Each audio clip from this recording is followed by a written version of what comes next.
Salutare tuturor, sunt Wolf Gamer și bine ați venit la o nouă serie în care eu o să prezint un server de are Kit PvP, are Sky PvP, are Skyblock și are și survival, doar că acum este încă în lucru. Hai să ne ducem la Sky PvP.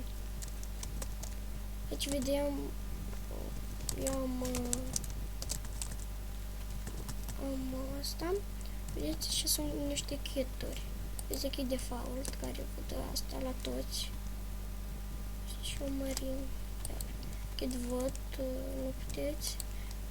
VIP-ul vă dă asta. Elite vă dă astea. Și mai este un kit, dar este valabil doar pentru cei cu grad. Scrieți așa, kit PvP. Și scrieți super OP. Stați. Kit PvP super OP. Ce nu merge? Taci.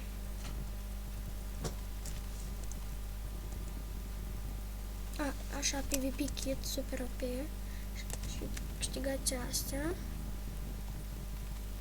Arcul super OP și astea. Aveți o viteză super mare. Eu mă pun pe shift și uitați cum merg.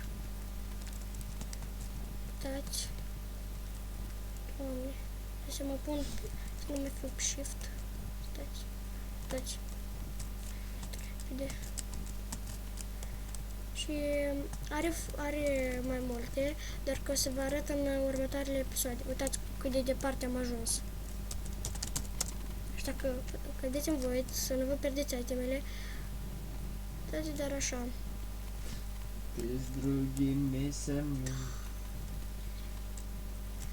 Și atât a fost cu acest episod. Bye bye!